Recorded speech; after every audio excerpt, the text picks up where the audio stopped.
Hi there, welcome to the More Civil Podcast. This is a podcast for Blacks, Asians, and those who love them.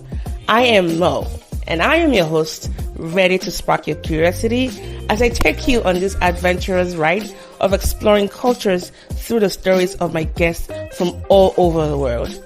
On this show, we get really personal, discussing salient issues that are relevant to our contemporary age and also building community around them.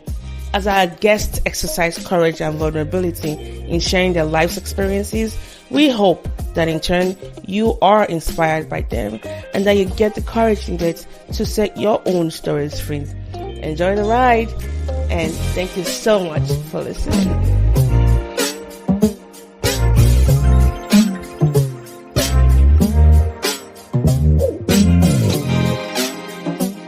Hello, everyone. Welcome back to the show. For those that are just joining us for the first time, it's really nice to have you here. We hope you stay for a very, very long time, and that will be pretty good. Today, along the conversation on singlehood and singleness, I have a very important and special friend and guest of mine. So, the first episode in this series, we talked to Akinola Akinao, who's a single man, and we talked about his experience, dealing with singlehood, what his perceptions were about, single women and all that kind of fancy stuff. Now, along that conversation, I remember this is a 4-part series. So whatever you're listening to, this is number 2. There's one more before this, and there'll be 2 more after this. So go catch up on that if it's appropriate as far as the timing.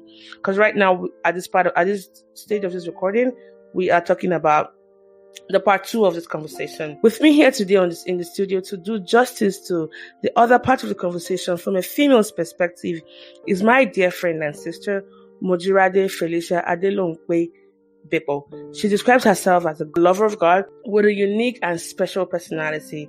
She hails from Ilesha, which is a city in one of the southwestern states in Nigeria called Osun State. She's the 4th of a family of 9. Wow. Your parents really love each other. She studied Hotel and Catering Management at, Yaba College of Technology in Yaba. She is the CEO of Jirade Diadem. For those that know me and, have been listening to this show for a while, I talk about my love for plantain chips. Even though right now I have my braces on and I'm not supposed to be eating plantains. Jirade's plantain chips, they give me life, literally.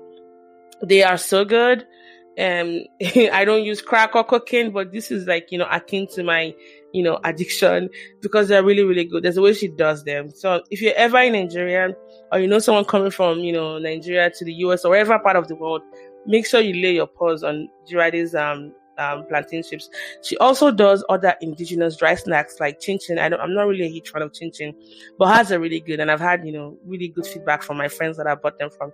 She also trains people like entrepreneurs as well to develop their skills. She's passionate about family life. She also describes herself as disciplined and friendly. In her spare time, she loves to travel, she loves to sing, and she can sing. She likes drumming and dancing to songs. Now, one thing about her is that she loves taking pictures. Jirade would dress herself up, and she has a very huge love for pictures.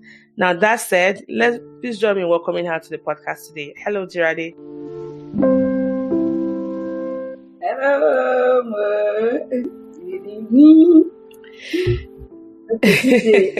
Well, good evening.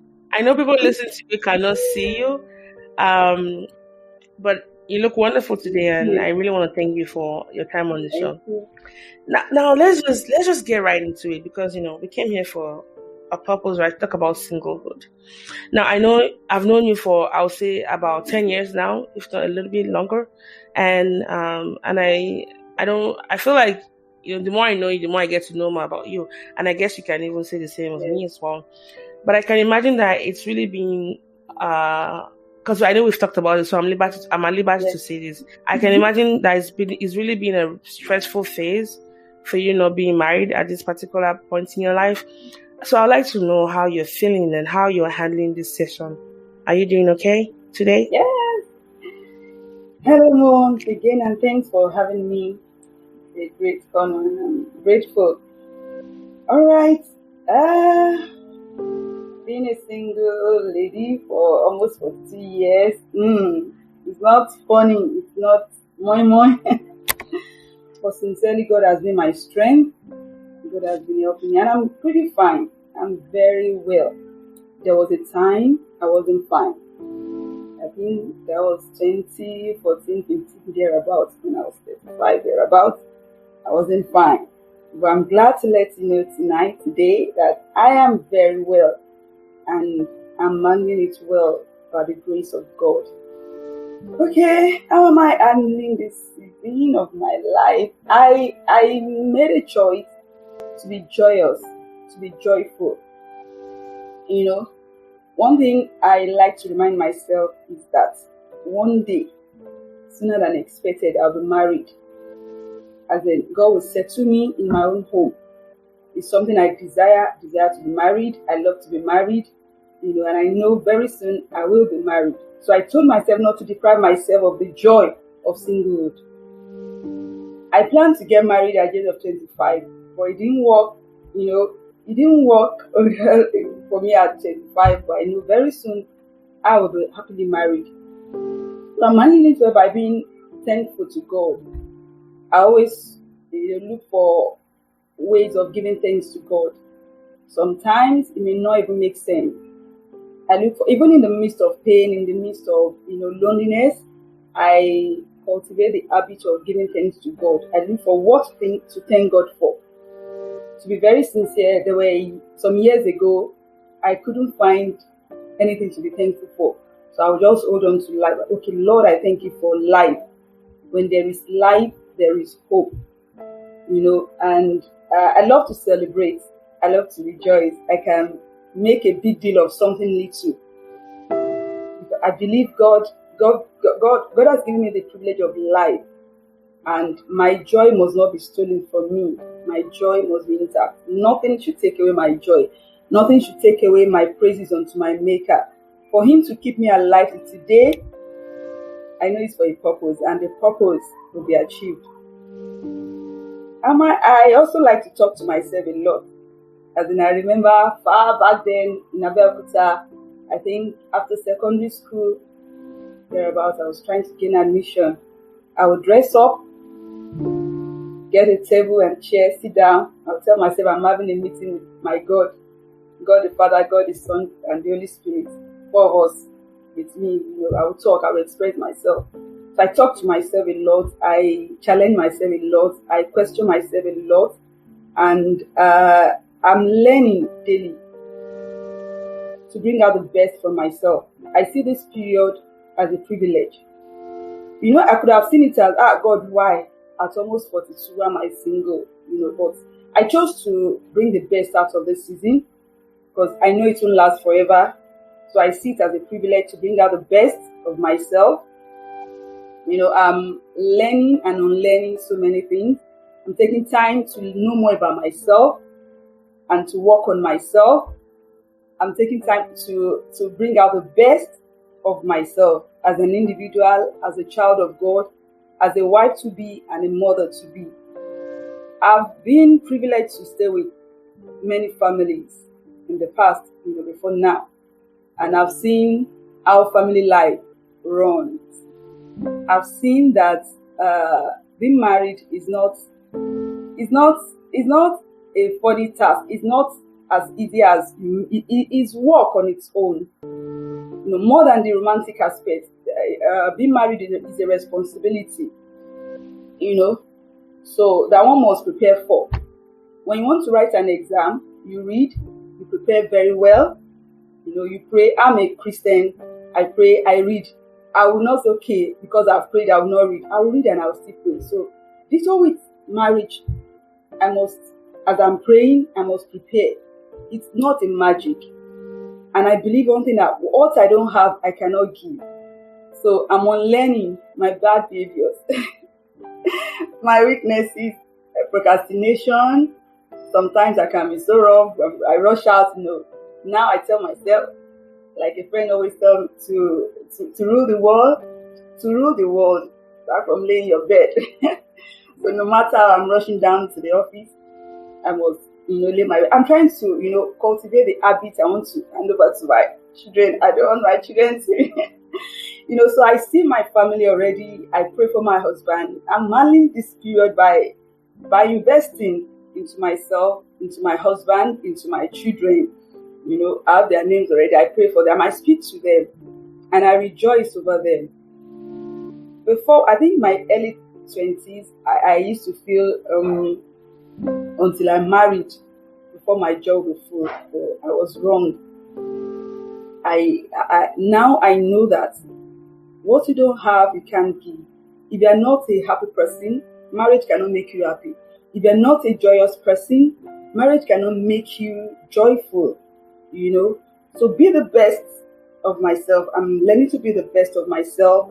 I'm learning to bring out the best, everything good I can bring out of this season. And I'm investing in my family. Now that I still have control over my time, I can wake up and say, okay, I'm going to Abeokuta today to visit my parents. I'm going to visit my nieces and nephews. I have the freedom now, So I'm making the best of this period, and I'm enjoying myself while I pray and I trust God for a happy home. Thank you. Hope I've answered your question.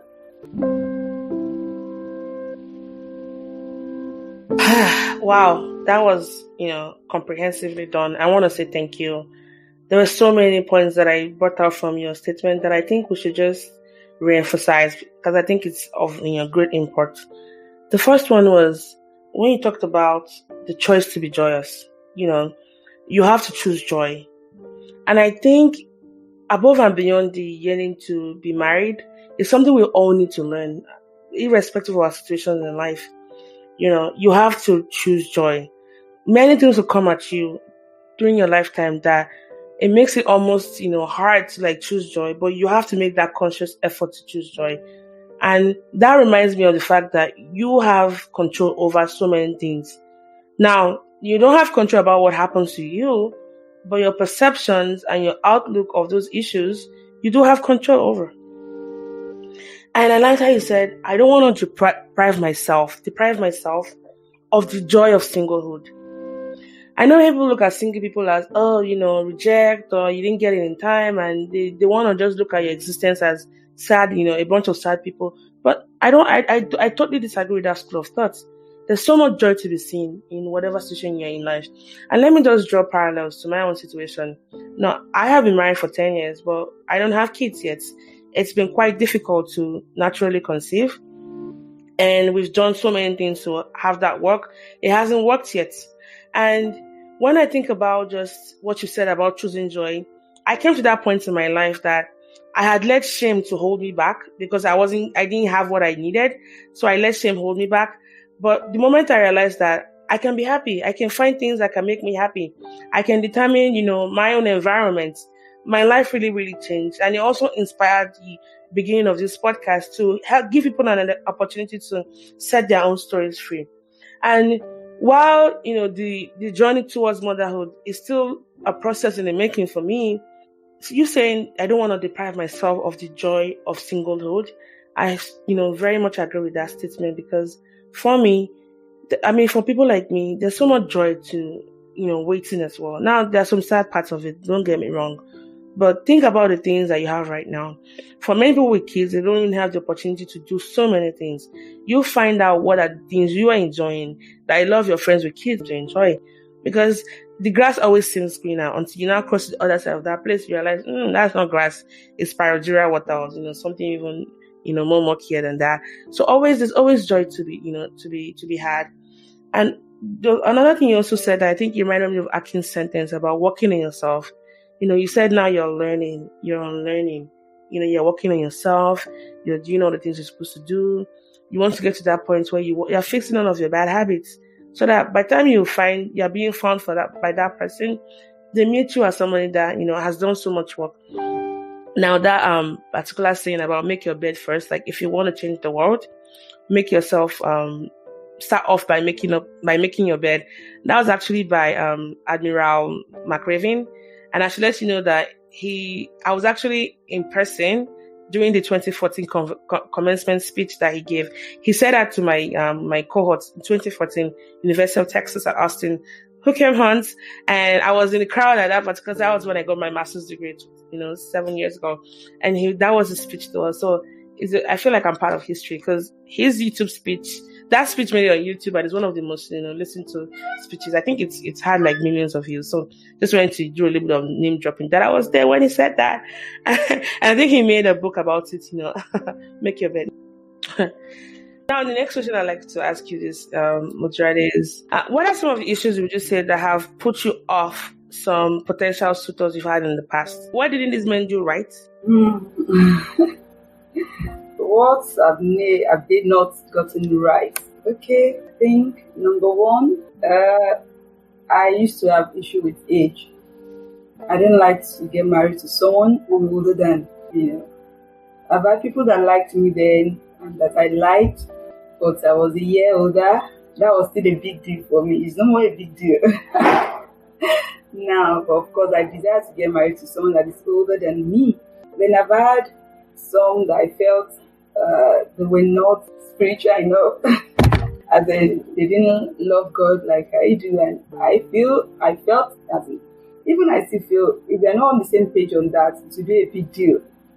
Because when you're there, let's worship, and you're saying, it's one flow. Like I said, I'm a lover of God. I love to sing. I love to go to church. I love to, I'm passionate about things of God. So I desire to get married to someone like that, someone passionate about things of God. Then I've met some that requested for sex before marriage. For me, it's a no. Sex is after marriage. Also, I've met one or two that were not confident of themselves. There are some things I've worked on myself. I used to be very shy. Now I can manage a shy guy, a shy man. No. I can't tolerate a man that is not strong, that is too, weak. When you're firm, when you know you are, a man that does not know who he is, as in, can't work for me. So I guess those are some of the things that they were wrong that I didn't, and there were some that I didn't really, I just felt, this one is not serious. I didn't really take it seriously. It could have worked. As in, there was some relationship that have worked out. So I guess I didn't really put that to mind. I didn't really take it seriously. So.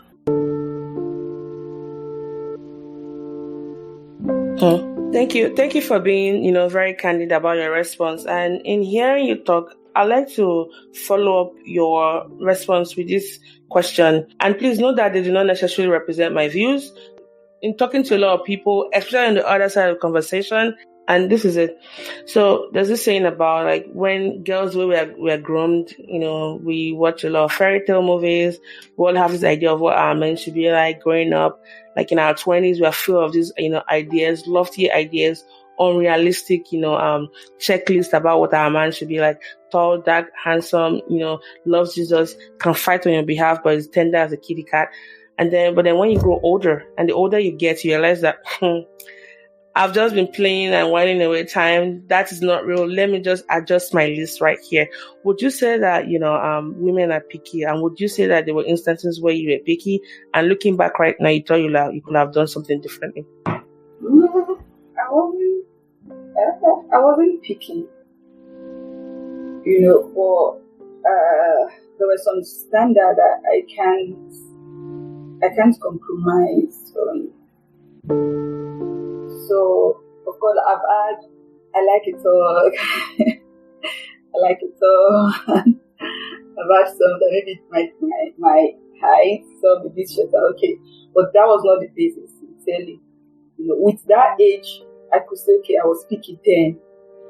But those guys, there were two of them, just a year older than me. I could term that maybe picky, but I was still very young then, in my early 20s. So, but for other things, I wasn't picky. It's a standard, that I can't do away with. I can't compromise. Take, for instance, sex before marriage. It's a no-no. If even if you have every other thing and you demand for that, I won't give in to that. As in that now I'm not 42, no. And there's some other standard, there are some other values. There's some things you can't change in men. You can't change a man. You can't change a man. And when we are formed in a certain way, it takes a lot to change. So there are some things that can be changed. There are some things that are not so important. Like, okay, I like when a man speak good English. No. See, when you're a lover of God, you now speak good English, and you are caring and loving.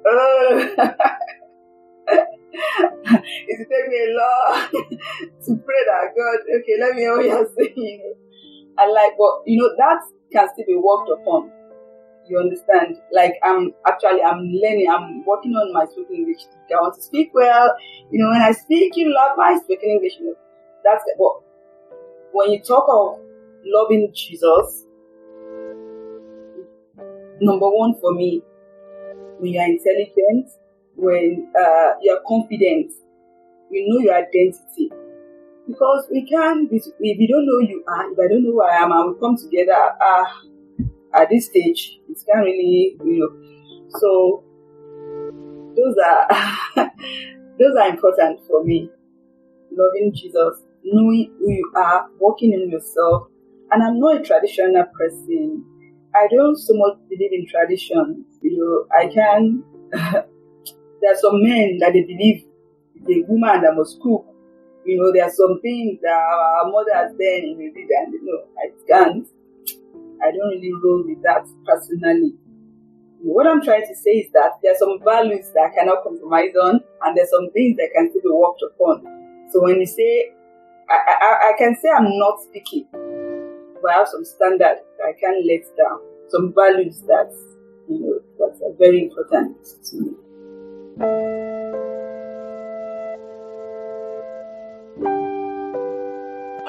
Thank you for answering that. And I mean, I agree with you. You should have some values because when you marry somebody, you bring them into the, space that you are in.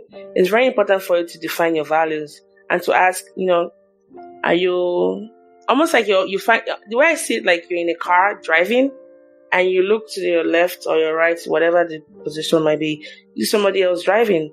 And you find yourself on that same road and you're like, wait, are we going to the same destination? Okay, we have similar values.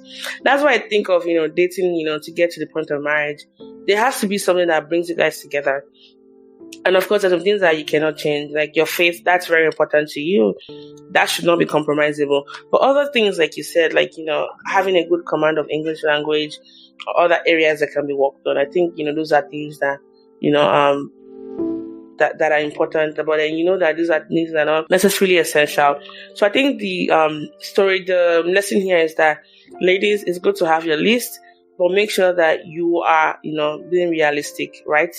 And along that line, a question would be, what's your thoughts on this? I read it that women are so quick to like judge a man and say, oh, he must make 6 figures, he must be tall, dark and handsome. But then we don't bring a lot of things to the table above and beyond just being a pretty face. Would you say that women should also be ready to be sure that whatever they're asking of a man, they are able to at least do their own work to make sure that they're bringing something substantial, equally substantial to the table? Now, men will be judged on different criteria than women. That can be helped, right? A man will be judged by his ability to provide and ability to at least show love. But for a woman, nobody's looking at you as a provider. Some women end up being provider, but that's not like usual course of business. But what's your thought on that about women should bring something as substantial to the table when they're asking all of these lofty goals from men? Yes, I believe a woman should bring something, as in women should bring something great to the table too. And those are the things I personally told myself. I had a list and I asked myself one day, Mojirade, you want this kind of man? Are you all this yourself? Like I mentioned earlier on, I like to talk to myself. I like to tell myself the truth. Some truth are not so sweet to you, but I like to be sincere with myself, because if I'm not sincere with myself, I'm just deceiving myself. So I brought out the list and I just went through the list like, wow, you are selfish. So you want all this in a man. How many of these can you take? Yourself. And I began to work on myself. I began to, do away with something, unlearn some things, work on some things. And I believe a woman can bring something substantial to the table. That's one of the major things I'm learning, and I've learned, and I'm still learning being a single woman. Years past, I've had people told me I was staying with a family friend, and I grew past that particular apartment, and I knew it was time for me to leave. But people would tell me, the next place is your husband's house, so don't go and waste any money renting any apartment. So, it's from here to your husband's house, from here to your husband's house. And one day I just woke up and said, I can't jump on a man on the street to come and marry me, but I can determine where I want to live. These people have tried, as in those, they are couples, my an auntie and an uncle. They've tried. I think I spent like 7 years in there, and that was, I didn't plan to stay that long. They are really okay for maybe 2-3 years. That was what I had in mind. These people have tried. I want to leave, and I was determined, and I left. So if I wanted to listen to what people were saying, I know from here to your husband's house, this, that, still be there, But I believe in working and bringing the best of yourself. Don't depend on anyone. We've been brought up, God bless my parents, the way we were brought up, we were brought up to, to be great, to be independent, not to be dependent on people.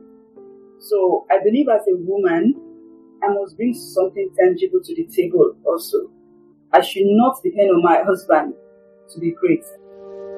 Two great people will work together well. So it's wrong for me to feel, okay, until I'm married, I can't do something great, or I can't be the best of myself. No. Even as a single lady, I can do something great.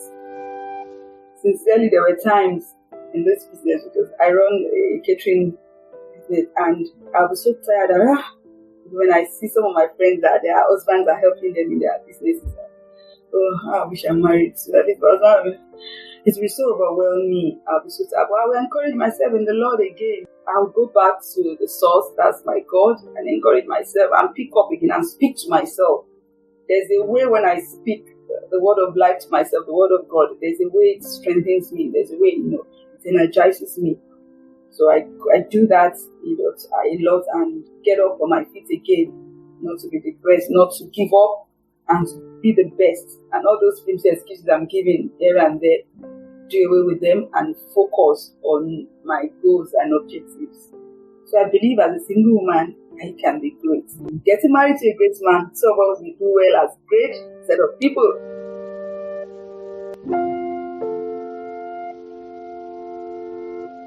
Thank you for that. I mean, what you said is in line with what Akin said last, on the first episode, which is about wholeness, and we made that clarification. So I think what you used greatness, but I think it's also similar to what he said about wholeness, and it's that concept of keep working on yourself, female, male, because you want, whenever you meet that other person, you want to have done some work, and then together you guys could even, do more exponentially great things.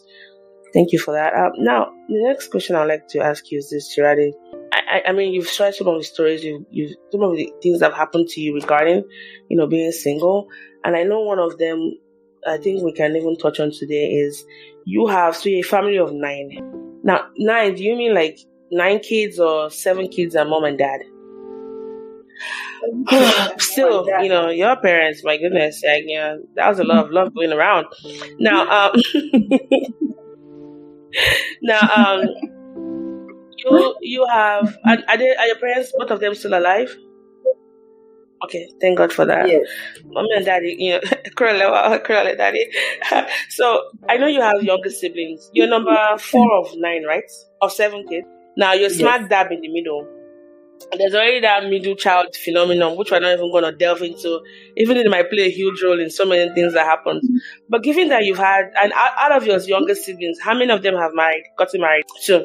So at least you've been to two of those weddings, not even counting your older ones. So for those that might not really have this context, in our culture, it's customary for, well, the usual order of things, like they would say, is that the older people should get married first, older siblings should get married first. And it's usually like a thing of tradition being broken when younger people get married before their, older siblings. Now, given that you've had younger siblings and even friends, I like to imagine, who have gotten married, the pressure must have been overwhelming. And I know you particularly told me about a time during one of the younger siblings' wedding where you were not even having a good time at all. And I'd like to remind that you have some of these extended family members who might be giving you side eyes, sending you WhatsApp prayer points and links to like pray and all that, and confess all of your unconfessed sins. Can you tell us about that particular incident, and also what have you been doing to navigate this process from the family angle being like that? Okay, number one, I don't go to where we'll be disturbed any longer. I don't go to where family and friends will be asking me, why are you not married? What does that mean? Are you picky? Are you this? Are you that? That's one. In fact, there was a time I had to tell my dad. He was so worried and he started comparing. Are your younger ones are married? What is happening? I said, Baba, we call my dad Baba. Baba, you don't want me to come visiting again, right? If you know you will keep disturbing me about marriage, I will not come and visit you again. You know, I said, no, he didn't mean it that way, Then for my younger one that got married, two of them got married for me. It was funny, two of them gained admission to an institution before me. And I could remember a day I just woke up that, look at you. Two of the younger ones got admission before you to an institution, and here you are. The second one is getting married soon. That was 2014, and I was like, wow. It was so real, and I was a bit agitated, and I knew at that moment that I had two choices. It's either I pray and shift away from being envious and jealousy, or I am just jealous of her. The truth of the matter was that I was actually jealous of her at that time, as in there was a kind of things going on in my heart. And see yourself, your younger sister too will get married before you. So I prayed about it. Days after, the thoughts still came, the feelings still came. I couldn't give my best in preparation for that wedding ceremony, and I didn't like it. The thought was there, that feeling was there. I didn't like it, but there was no how I could just handle it. So at the point, I just called her. I told her how I'm feeling. I just broke it to her. I told her straight away. And that was the end of it. That helped me to handle it. And you won't believe, after sharing my heart with her, after telling her how I was feeling, I could give my best. Of course, I was still praying about it. To be joyous with her. It was her time. So I should rejoice with her and give my best as an elder sister to support her. I guess it's going to be more because we're staying together. That was maybe why it really got to me. After telling her, after sharing my heart with her, I felt a lot better, and I could give my best, to the wedding preparation, and it went well. In fact, recently I asked her that what was going through her mind when she was praying for her, because sometimes she just me crying. And the truth of the matter was that I was crying because I was going to miss her, because I had overcome that feeling of jealousy or whatever. I'd overcome that. But anytime I start packing, I think, so you are leaving. She will come for me. Don't worry. She even tried to. I was in a relationship that particular year, and she postponed her own wedding so that I could get married before her. I appreciated her. I really gave that to her. But it didn't work out with my relationships and with my own relationship. So she had to go ahead and left to her. She really wanted I go ahead before, but it didn't work out that way. So that was how I handled that. Actually, that was how I went about it. And now the joy that flows out from me cannot even make some people to ask me that, why are you not married? Of course, some will say heart. But I try as much as possible to not to go to where I'll be people will be disturbing me here and there about marriage and the stuff. But I'm happy. I'm joyous. So you don't even have that country to be asking me, okay, this, that.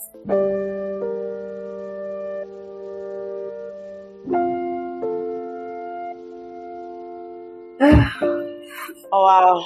No, I mean, Jirade, I must commend you for just your vulnerability that you just expressed. I mean, you've been expressing that throughout this conversation, but I can't imagine how difficult that was must have at least to share, given that this is family and and these are issues that are, even though they're not, it doesn't sound to me like they're still there, but they were real at particular points. And so, two things that I took out from you was, one is understanding that I don't have to be where people will stress me out. You have to understand your triggers. It's not everywhere you can go to, and it's quite sad, but it's just the reality of things. And so, for those that are listening, if you are in a place, if you go to a place where you should be celebrated, but it's not every time people will celebrate you, and that's okay. But when people antagonize you, all in the name of caring about you, and it's gonna affect your mental health, then maybe you might consider not being part of that. And I know it might be especially hard if it's family members. If you're able to vocalize and advocate for yourself, all well and good. But if you're not, you can actually still do that by not showing up at certain spaces where you might be, victimized. And the second part will be, having that candid conversation. And I think that's where a lot of us fall short, in that because when jealousy creeps in, we just take it like it's a negative emotion. And then we double victimize ourselves by saying, why am I feeling this way? I must be a bad person. Not necessarily. Those feelings that well up, I see them as messengers. It's what you do with them that might make them good or bad. Right? So you talking to your sister and letting her know, you know what? I'm a little bit sad because, you're getting married and all that. And on top of that, I'm sad to see you go. That must have not been a very easy conversation, but I think it's something we need to do. And it reminded me of a time when I had a friend that I know she's been trying to get pregnant, and she finally did. She had a baby. I had to go see her in the hospital. And when I got there, I was very happy for her because I knew it was something that she wanted for so long. And while we're even talking, some of her friends came in and they started talking about, trading labor stories, about how many hours it went for, the experience. And I realized that, I'm in the wrong room. I don't even have anything to add to this conversation. So I politely excused myself, tell her, I'll see you later. And I remember that walk down it was a big hospital and it was very lonely, very, very lonely. And I felt like almost like a loser. When I say a loser, I knew she didn't mean that it wasn't intentionally done to harm me, but that was how I made it all about that, which, can be another conversation to be had. But I remember texting her or telling her afterwards that I don't think I want to be around you for a while, and I hope you understand why. Because I need to work on just these feelings that are coming up. But that I'm very happy for you. I love you, and I am glad that you have a bundle of joy right now. But I can't just be around you now. And she really understood that. And I commend, I know that by myself, I probably wouldn't have come up with that statement, but then I think I was still in therapy, working through my grief and all that. And so for those that are listening, it's okay for you to have those feelings. Feelings are like messengers. I see them that way, but don't label yourself as a bad person for having them. Talk to the person that you're supposed to have that conversation with about why you're feeling that way. And they might even end up being the best person to really listen to you and advocate for you. Now, it's not all the time that you might have an ally in that person, but at least you said why you're feeling that way. So I think you reminding us, Jirade, I think that was really, really, very helpful to remember that these feelings might well up and they come from a place of you wanting what you want. But then, I'm glad that you're able to redeem all of that and you didn't let that affect the joy of celebrating your sister. Yes. Good. Yes. And one must not stay too long in that kind of feeling. It's not a good place to be for long. Don't deny it, face it, and be very sincere with it. And yes, I agree. Very well. Yeah, I think it goes back to that point of you talking to yourself. I can see that you're someone that really, you've thrashed it out with yourself. So, and that truth, if you tell yourself the truth, it will be very hard for you to be truthful about your emotions to other people. And I think a lot of us don't do that for so many reasons because we tend to avoid that. So thank you for that reminder. Yes, don't dwell in that space. Set yourself free, people. Now, let's talk about society again. There's been a lot of stigma on single people. I know for a fact, because I know this has happened to a couple of my friends. It's hard for single people in Nigeria to rent homes. You have to lie that you're married. Yes. It happened to you. There you go.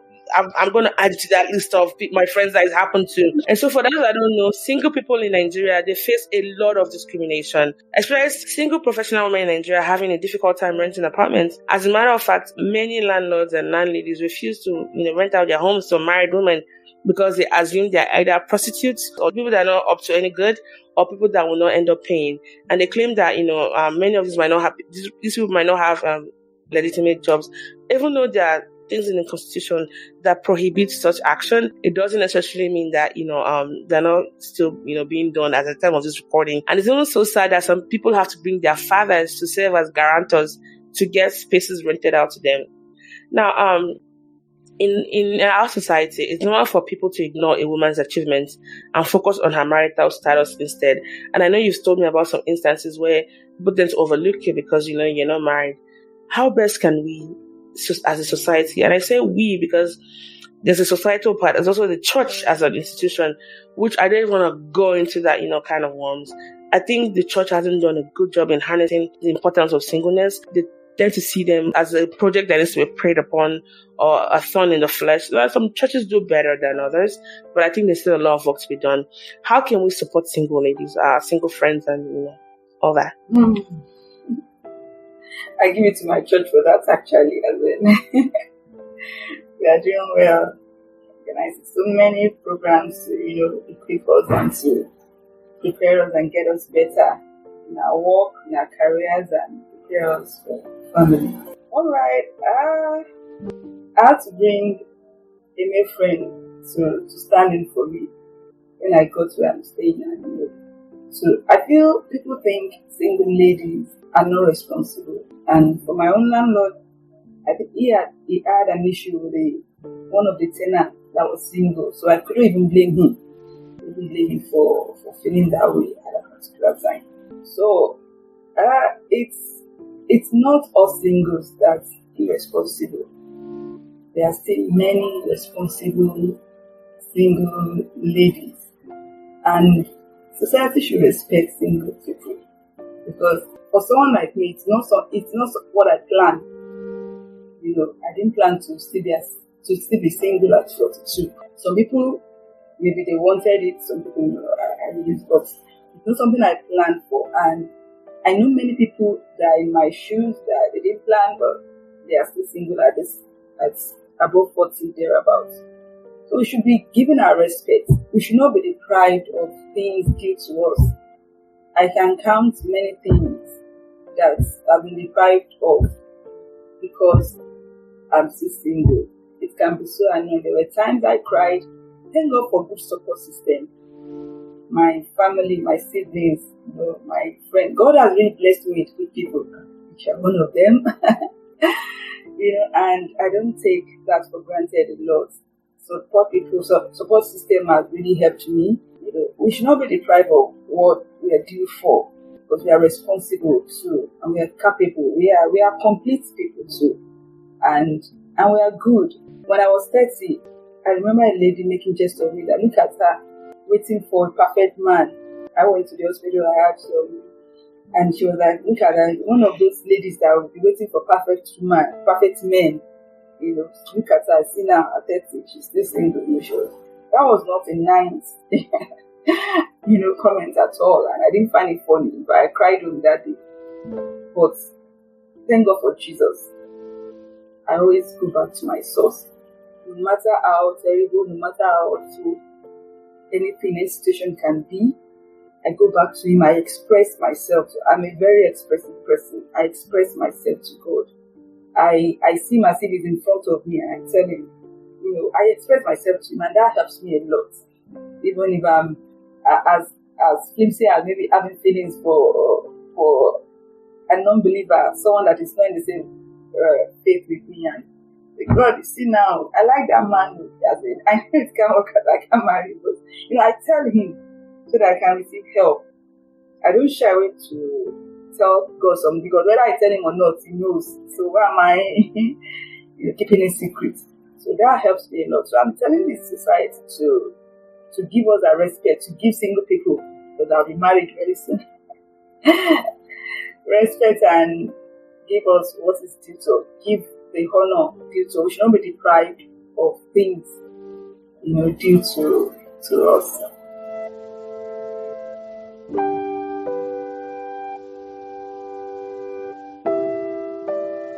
Wow. Thank you. I don't even know what to say. From having to bring somebody to stand in as a guarantor to be able to rent a place that you can afford. And vouch for me that I've known this lady for so long. She's a good person. And this is on top of the fact that in Nigeria, for you to rent a house, you have to pay 2 years in advance. Because most places, rent is not monthly, but this part of the world, like, rent is paid month to month. Most of the time, they want to see like your credit history, and we have formalized techniques in place like your credit history and then your pay stub from your work to show that you're able to like afford it. Usually a third of your income if you're able to support your accommodation. But still, like, if you didn't have somebody that you could bring forward as a guarantor, or somebody that your landlord or a land person might believe that they're credible enough to give you that guarantee, you will have missed out on that opportunity. But I go because it's not in all the cases that this kind of techniques work, but it's just a pity that you have to like resort to that. And then that friend, speaking about you and saying, you're being picky, just looking at you at face value and then judging you, not even knowing your experiences. Man, we gotta do better, people. We gotta just do better. Now, I know for some of my friends, even when I reached out to them, like, hey, you want to come on the podcast and talk about your experience? They're like, no, like, I'm tired of talking about this. I don't even want to hear anything single. I don't want to go for any singles events in church anymore. I'm tired of hearing that word. I don't want to hear anything. Let's give something back to them. How do you deal with these difficult, lonely days? Let me just call it the way it is. Being in your 40s, there's so much outside there. And now that everybody's talking about, freezing their eggs, or I'm just going to go to spend back and get a baby, or I'm just going to, have sex and pray for forgiveness later, or I'm just going to do this and that. And then there's so much temptation with the internet, addiction to all kinds of stuff, pornography, masturbation, just to name a few. How do you deal with, difficult lonely days, especially when you're having sexual urges and all that? Where do you draw your strength and joy from? I draw my strength from God, and I express myself to Him that I feel right now. God will help me. And after expressing myself, I dance, I rejoice. Like I mentioned earlier, that I'm blessed with so many good people. I have some friends that we stay together, so we have a lot to discuss. We are building, we share with one another, share our strength, our weaknesses, we're working on our weaknesses, we share, we talk to one another. So I do a lot of talking to myself. I draw myself majorly from God. I go back to His Word and I remind Him that, see, this is the way. Sexual feeling is what you put in me. Sexual urge is something you have put in me. But it is the way I deal with it as a single lady that matters. This is how I feel right now.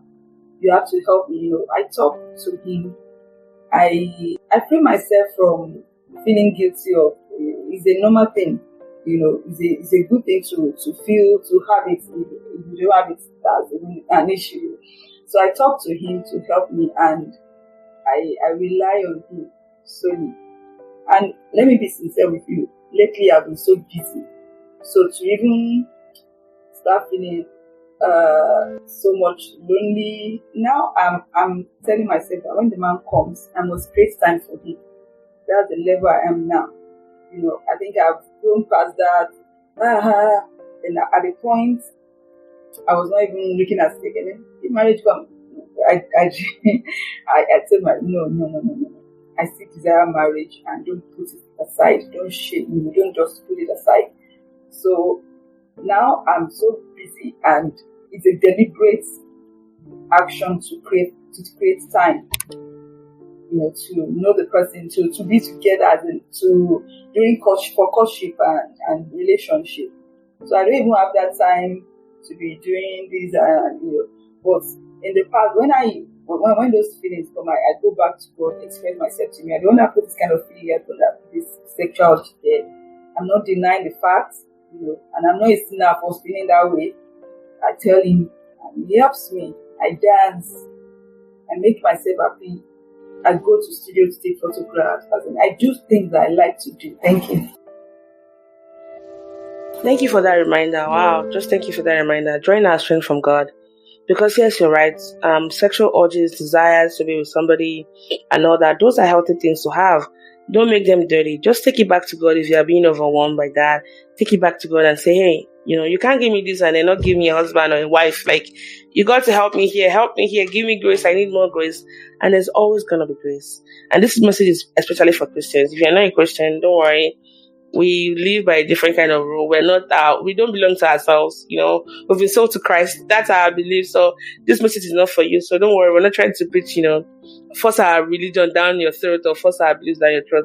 But I believe that as Christians, there's so many graces you can get the power and strength of Jesus. And thank you for that reminder. Now, finally, what life lesson would you say you learned from being single? And I say this because, you said something earlier about that I would not deprive myself of the joy in my singleness. To me, that's one big life lesson right there. In that you've seen the good and the challenging part of it, and you acknowledge that it's not all that bad and it's not always good. But what are some of the life lessons you've learned from being single? I've learned to bring out the best of myself. I've learned to know more about myself, about identity. Because when you don't know who you are, you can't give your best to another person. I've learned to be real to myself. I've learned to be sincere. I've learned to enjoy life no matter what. I've gone through so much pain. I've gone through so much challenging period. But I've chosen to find joy even in the midst of pain. I've chosen to be glad and rejoice no matter what. I've learned not to depend on another person to give me joy. It must flow from within. And that can only be possible with God. With Jesus, He has been my anchor.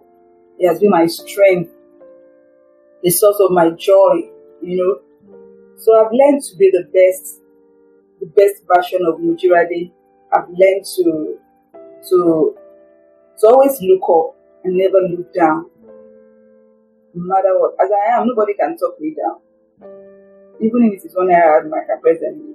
I'm not determined I'm not determined by what I have now or what I don't have. I know who I am.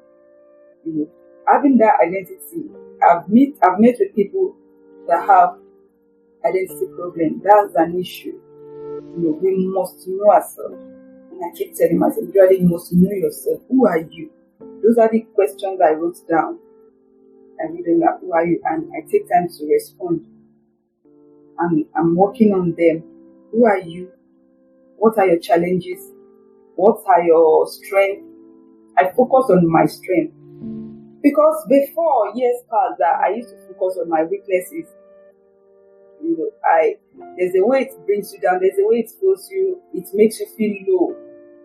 But now, even if it is one strength that I have, I celebrate it. And I keep working on my weaknesses, my challenges, keep working on them, keep getting myself better, bringing the best out of myself, and not to allow my challenges to weigh me down, not to allow my feelings, my challenges, or what I'm going through right now to bring me low.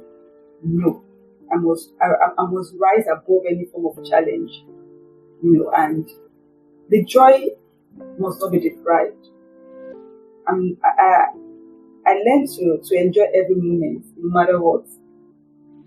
Because what you don't have, you can't give. And you can't fake what you are not. So as much as possible, cultivating those good habits, and learning those ones that are not good, and appreciating myself more. I celebrate myself. I'm my number one fan, because if you don't celebrate yourself, nobody will celebrate you. You don't value yourself, no one will value you. If you don't have plan for yourself, people will put you in their own plan. So I'm learning all that. And marriage is not everything. When the marriage comes, when you are married, there's still some other things to be achieved. There's still some other things to get done. So I'm preparing myself for that. So day by day, I see it. I see the home. I try to make plans. Okay, how do you handle this situation? And I've been blessed. I have people around me. So sometimes one or two people, when they do something I don't like, I'll ask myself, okay, if it's your husband that just did that to you, how would you react? I try to prepare myself to just get myself ready for marriage and other great things that I'm seeking to accomplish in life. Thank you.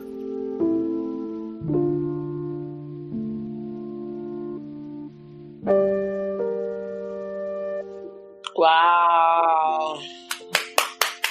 We stand a Queen Jirade. Thank you so much. That was powerful. So on that note, I'll just summarize this by saying whether you're single or not, whether you have kids or not, cultivate your interest. It's very important for you to cultivate your interest. Find out what makes you tick.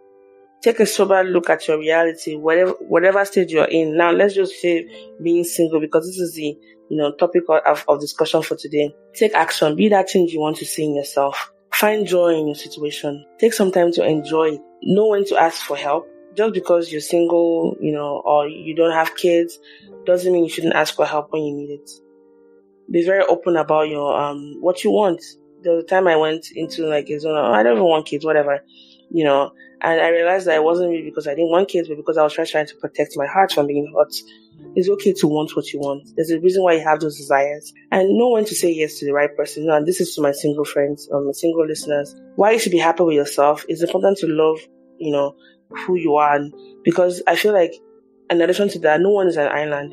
We are not made to live life alone. If your desire is to get married, don't pass up an opportunity to be involved with somebody just because you feel like you haven't gotten to where you need to be.